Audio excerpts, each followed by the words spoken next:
just like Big Tone, has just freshly announced on Twitter this Wednesday's Dynamite as a dream match of Kenny Omega versus El Hijo del Vikingo.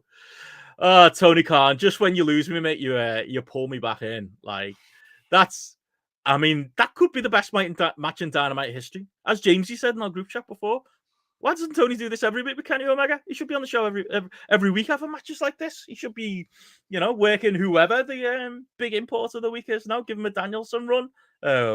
Either way, I'm not going to complain. Like, obviously, I think this comes from the idea that they wanted them a few weeks ago, didn't they, and got Commander instead, and there was definitely talk of them clearing as Wednesdays. But I assume everybody listening to this has seen Vikingo, at least through the medium of gifts. He is the ultimate gift wrestler, but fuck me, him and Kenny are going to go out there and kill it on Wednesday, and I can't be surprised that Tony has jumped the gun and announced this. He did say he was going to announce it on Rampage tonight, but oh well. Tony cares about Rampage about as much as Jungle Boy does, so there you go.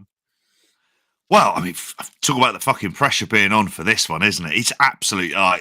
When I saw this and it was on the rundown, I was like, "Why has he put his Twitter feed on the rundown for this?" And it clicked, and I was like, "Oh fucking hell!" It just says, "I really like Tony." Scroll down, see this.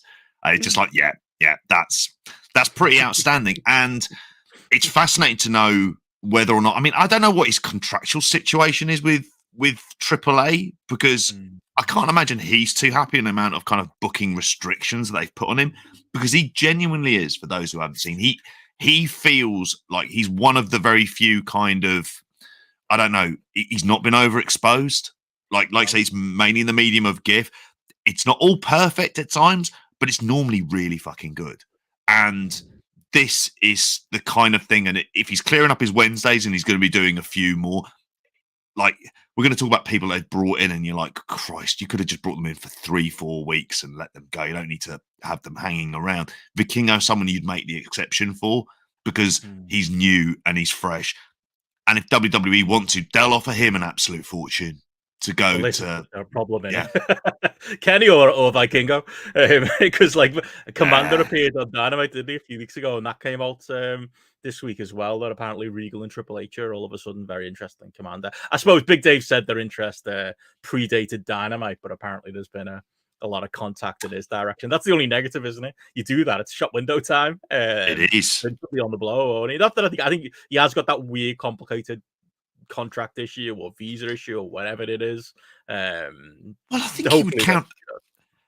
He would count as most visas tend to be given on the idea of like, well, are you able to do something that very few other people are able to do? And in Vikingo's case, yes, very much yes. Because if you think Ray Phoenix is kind of spectacular, I would argue Vikingo's more spectacular. I mean, Phoenix probably as a better wrestler overall, yeah. But there's something fresh, it's a novelty.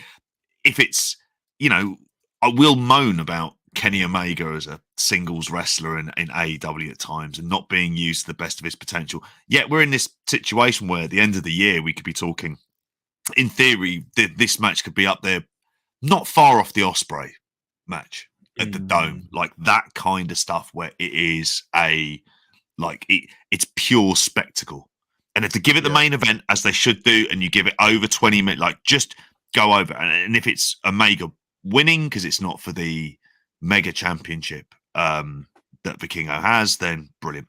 Well, I was going to say, I mean, the chat's kind of saying there, obviously with Kenny and, the weirdness of the fact that, he's been back a while now, as far as like doing Major League programs / singles matches. Obviously we found that bit on Dynamite what maybe the Elite's direction is, and spoiler, it doesn't seem to be a singles program direction. I made that point on Twitter. Kenny was in the news this week, as we covered in the daily updates, talking about again how he's looking for a new challenge, and my point was, you want a new challenge, mate? How about you do some fucking singles feuds? How about you make some money?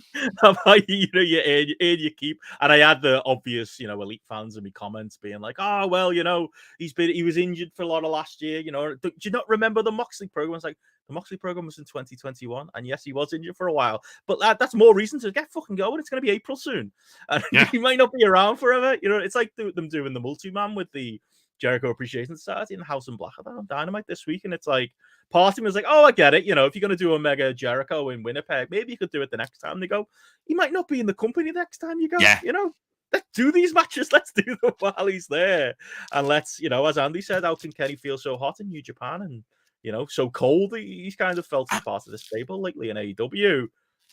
It's the lack of matches like this. Why? It's the lack of these, you know, big time singles matches. So this is a, you know, I'm not complaining. This is a correction of that. This is great. I want this.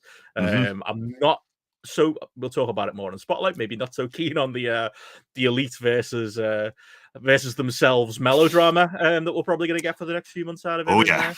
And Hangman and the lads coming up. If you thought the Bloodline was you know, a movie Oscar worthy, Emmy worthy stuff, then get ready for the art house Elite version we're going to get for the rest of this year. But I don't know if it's countered by Kenny having the odd dream match like this on Dynamite. I'll take it. Yeah, I was thinking with that Elite storyline, it's very much David Gordon Green. It can either be very art house or quite schlocky and kind of cheesy, because that's the kind of stuff that he does. But yeah, I agree with you. Needs to pull the trigger on this stuff. There's so many like interesting singles feuds and stuff, because I was like, I wouldn't mind seeing Omega versus Malachi Black. You can book it. They both work for you. Yep. Nothing stopping you, is there?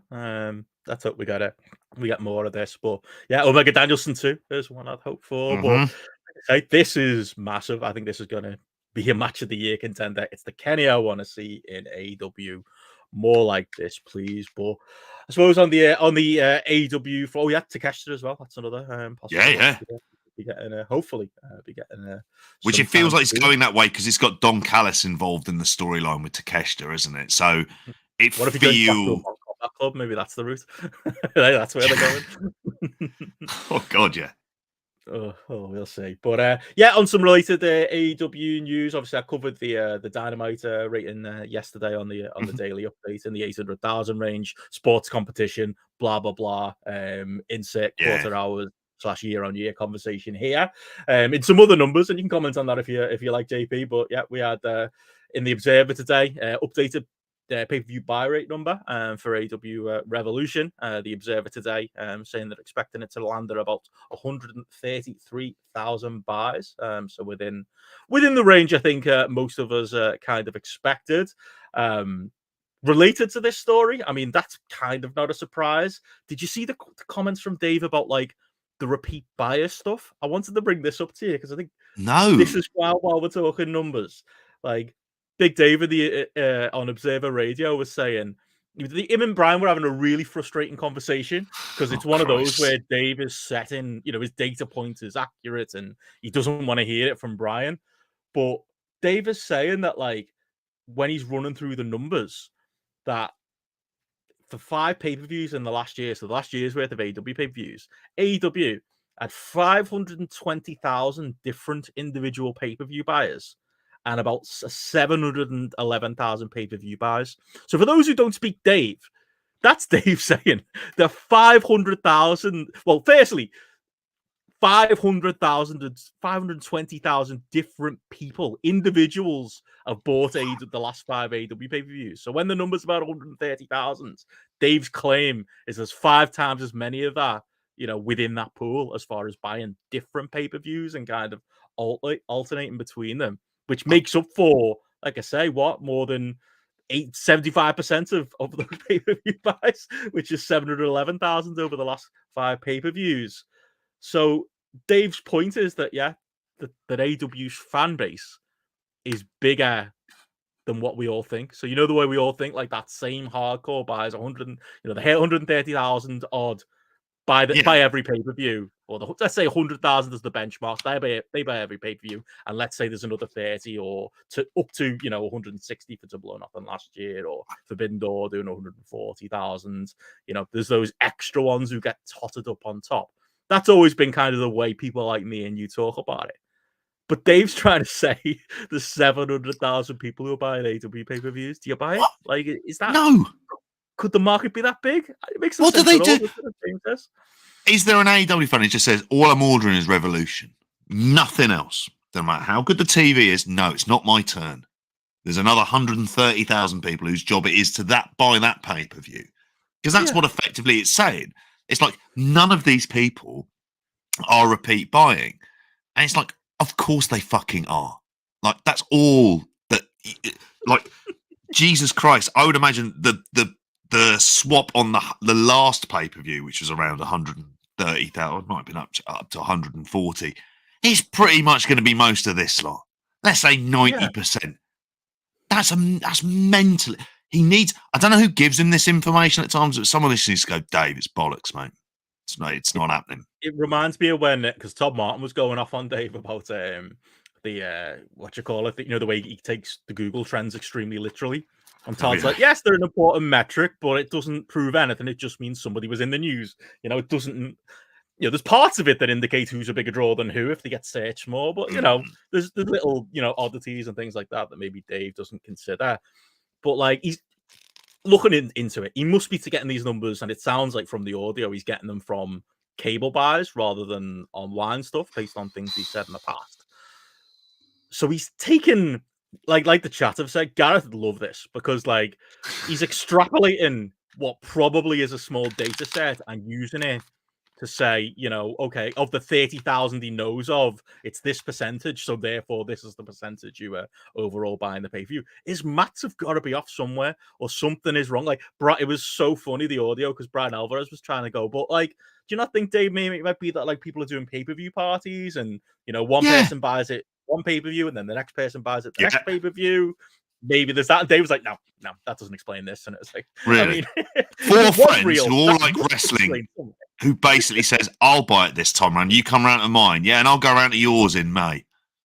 No, honestly, like, it's just no way. There's no way. I thought you wouldn't take it as read. I think it's going to come out in a couple of weeks that he's going to go, I was wrong about that.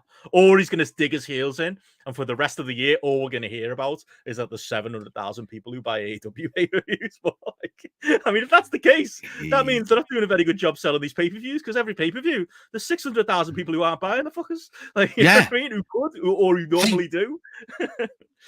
What happens if they hit a good one? They should be hitting like fucking old school Mania buy rates, is what they would be doing, like bloody 800,000 like they did for the fucking Invasion or whatever. Yeah, which I doubt you're getting with the Outcasts. Maybe that'll be the thing at the next pay-per-view that changes it all. It just bring next one. What one is it? Double or Nothing yet?